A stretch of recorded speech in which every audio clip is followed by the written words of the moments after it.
Hey guys, welcome back to Pages, Panels, and Pictures, your one-stop spot for all things comics, movies, and more. We got the second trailer for Thor Love and Thunder, and I gotta say, this movie looks incredible. We finally got the reveal for Christian Bale's Gore the God Butcher, amongst tons of other juicy details. So come join the P3 team while we break it all down. And without further ado, let's get right into it. Today we have a special guest correspondent, our boy Ant Bug Hate Boy. Huge experience with comics, definitely a huge influence on myself and Roach Boy. Hey, why don't you talk to the viewers a second? Hey, what's up, everybody? Thanks for having me and shit. I've never really been on a podcast. I'm a huge fan of them and shit, though, and I'm a huge fan of these two dudes that do this one. So, thanks for checking this shit out, and thanks for having me. Hell yeah, I'm so glad you got to come on today, brother. But I don't know. I'm pretty excited for this. It looks really good. What are your opening thoughts on it? Honestly, I love the look of Gore. I'm loving the whole Olympus deal that we're getting to delve into more. That looks very interesting. At first, when I was watching, I was like, because me and my girlfriend were watching, and I was like, is this? Because they're showing a lot of Jane. Like you get a lot of Jane in this, and I'm like, well, what is this? Like another universe or something? Like, because it looks like they're walking around what could be. Oh my God, it's escaping me, brother. Where's Thor from? Asgard? Could be Asgard, but it wasn't. It's fucking Olympus. So I'm like, well, what the fuck? I don't know. It's just the intrigue of the whole movie is like really getting to me.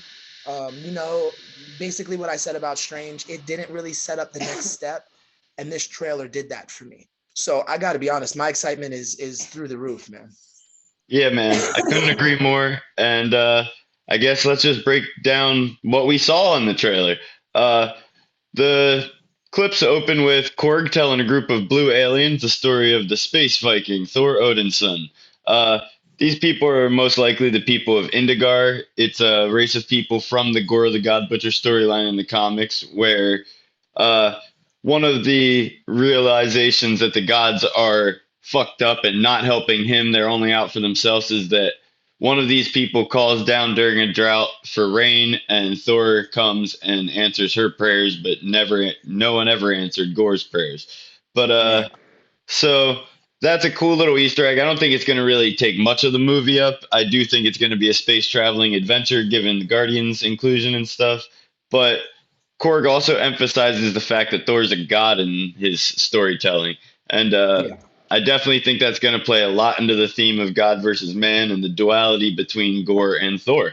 But then we see a montage of him training, saying he's going from dad bod to god bod, and one of these is even him pulling the chained up Milano on his back, which is insane. Then we get the reveal of Natalie Portman as the mighty Thor, Jane Foster. We Yeah. see Mjolnir flying at Thor before it turns around and is grabbed into the hands of Jane Foster herself. And given the title Love and Thunder, this is going to be a bit of a love story. And you can definitely tell by this trailer, most scenes of Natalie and Chris Hemsworth together, they're love scenes, romantic comedy feeling nonsense.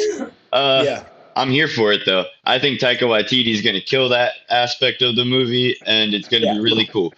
But at one point, Jane asks Thor how long it's been, 3 or 4 years, to which he responds, 8 years, 7 months, and 6 days. Coincidentally, that is the time that it took between Thor: The Dark World and this movie. Uh, but more realistically, in continuity, the reason she thinks it's only 3 years is she was, chances are, snapped away by Thanos, and she lost 5 years, which is why it's been 8 to him and 3 to her. But Interesting. Interesting. Also, not to interrupt you, did you notice when Mjolnir comes to Thor or comes by Thor and he's all like, homie, and it like goes back to her? Did you notice that Mjolnir was the Mjolnir that was destroyed by Hela? yeah, it looks like it's The pieced back original one. together. Yeah, it's not the one that Steve took back. And we'll talk about that actually later in the trailer. At one point in the trailer, Jane actually uses Mjolnir kind of like a shotgun. We see her hold the handle and she throws it out, and that's what that like scatter shot thing she did to those people was. She hits Yeah. them with like a legit Yusuke Urameshi spirit shotgun. Shotgun. It was awesome. But I definitely love how they're using the hammer in new ways. It's kind of like Miles Morales-y, but it doesn't give her a new power. It's just a new way she's using the powers that they already had as Thor. Uh, Right.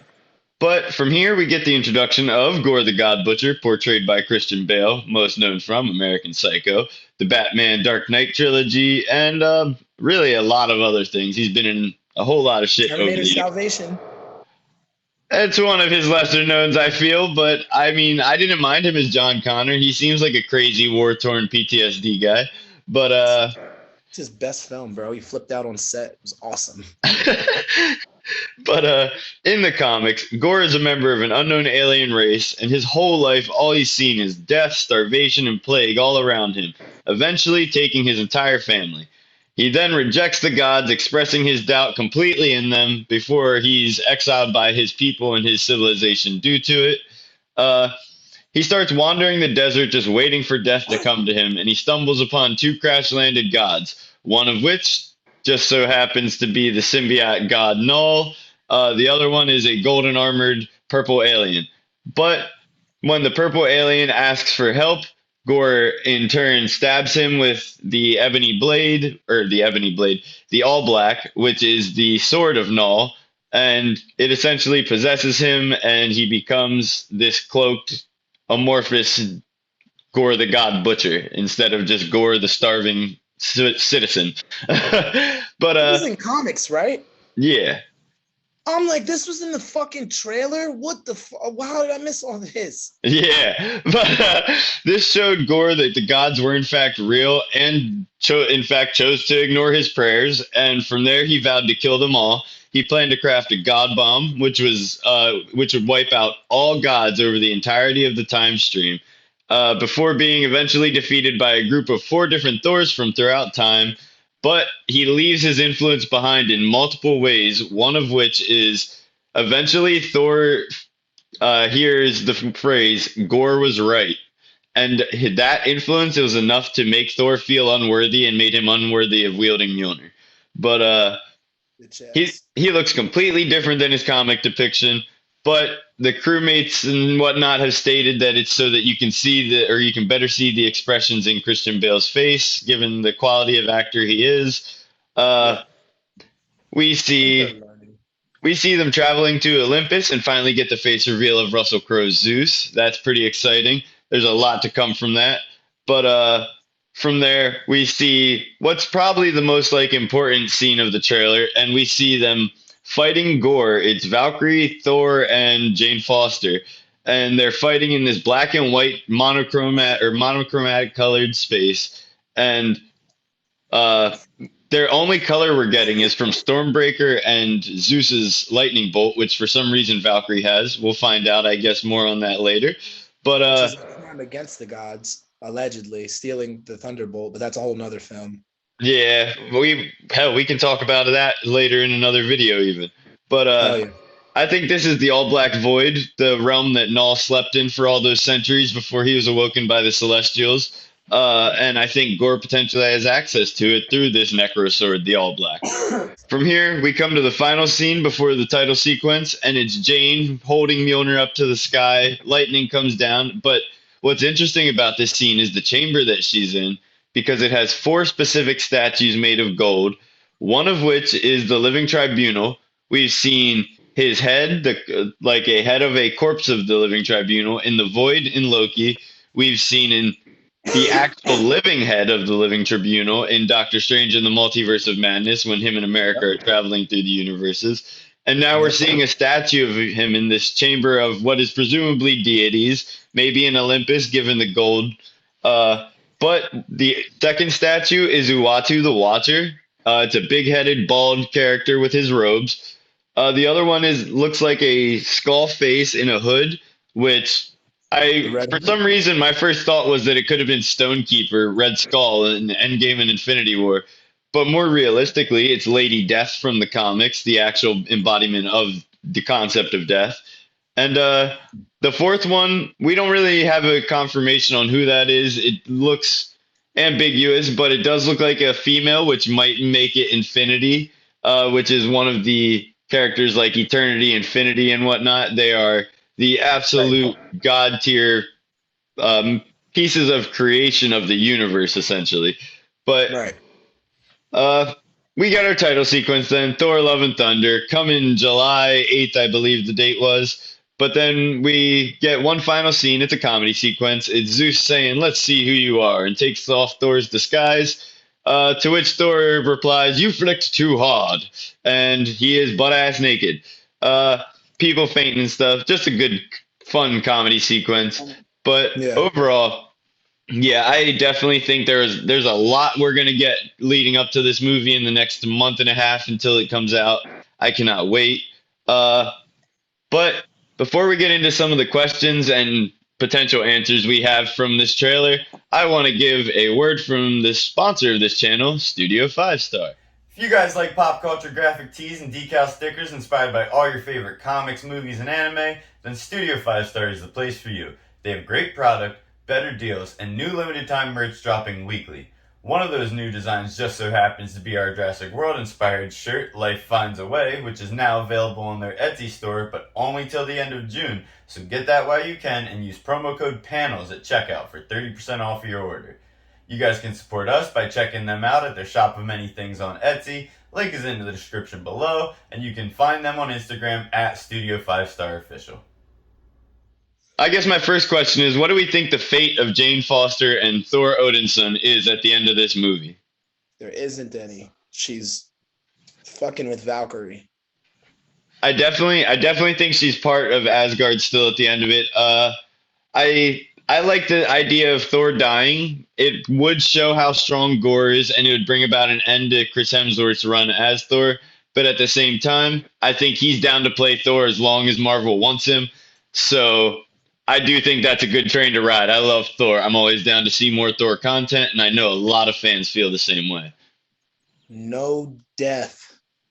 I don't think he dies. I think that Thor will probably move on from the role. I don't think he dies, but I think that we definitely are going to get the whole LGBTQ deal with those two, with Valkyrie and Jane Foster. I'm definitely getting the vibes from the trailer so far, so that's for sure. Homegirl got it locked down. Valkyrie's on point. She's doing a deal.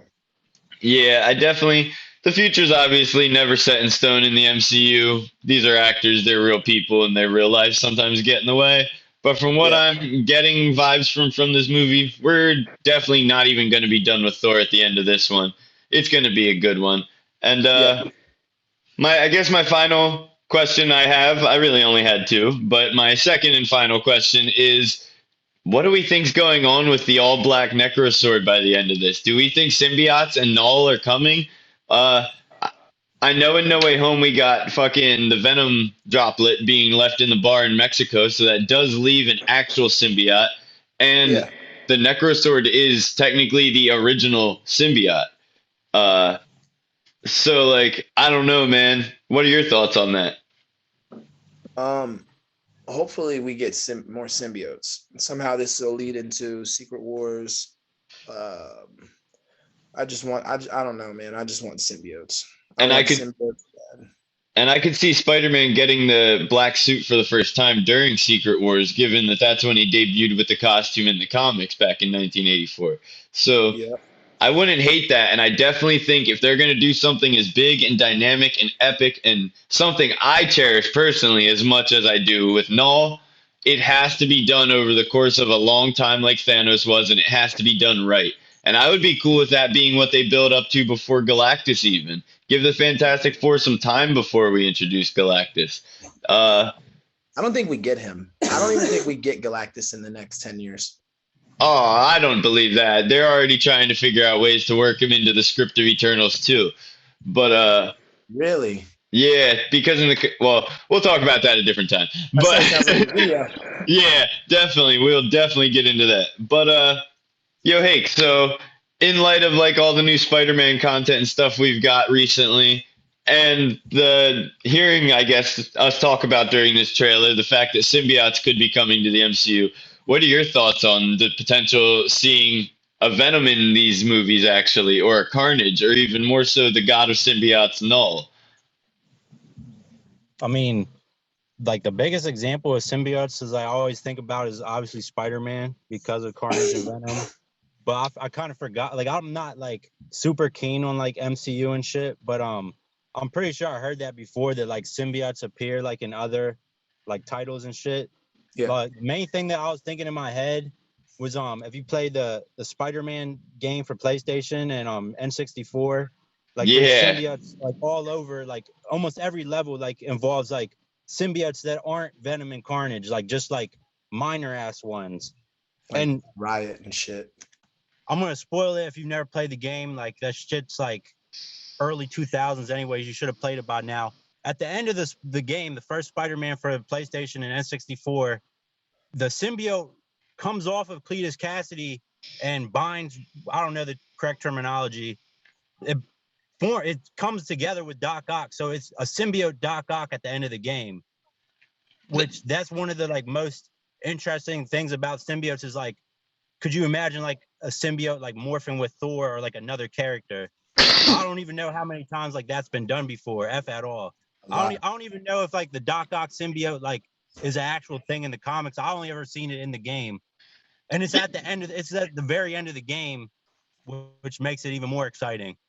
Yeah, there's a lot of instances of like different symbiotes coming together with random people. Like I know at one point Carnage takes over the Silver Surfer, or like in the Spider-Man Web of Shadows game, Wolverine gets infected with a symbiote. But the biggest instance is actually the Null storyline, the King of the Symbiote, or the God of the Symbiotes. A lot of his thralls, his little minions, they take over a lot of other people in the comics. Like they take over Miles Morales, Spider-Man, and stuff. So I could definitely see that happening in the upcoming MCU, and I think it would add a lot of dramatic scenes that we definitely could use in the MCU again. That's about all we have for this movie. I am super excited for what this could mean, not only for the future of the Thor franchises, but for the future of the Spider-Man and the extended Marvel universe as a whole. I cannot wait for a team-up movie again. I know we got a little bit of that with like Multiverse of Madness and No Way Home, but I'm ready to see my Avengers or something again, man. I need a big team-up.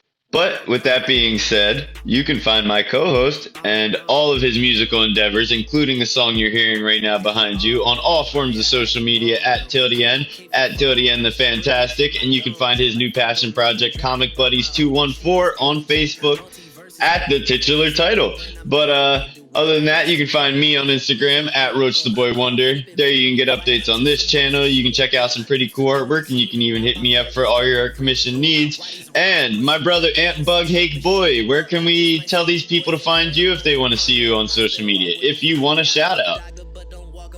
Oh yeah, I was gonna say you pretty much gotta find me in real life. I'm not really on any social media right now. And that's great, we love it. I was saying that's why we love you, man. But with that being said, like, subscribe, hit the bell to get notified when we drop another episode of Pages, Tight Talk, Comic Corner. You never know when we're coming at you. You never know when Marvel's coming at us. So stay tuned and stay posted, and we love you guys. And with that being said, I'm your host, TilDN, with my co-host, Roach Boy Red. And you guys have a wonderful rest of your day. See ya.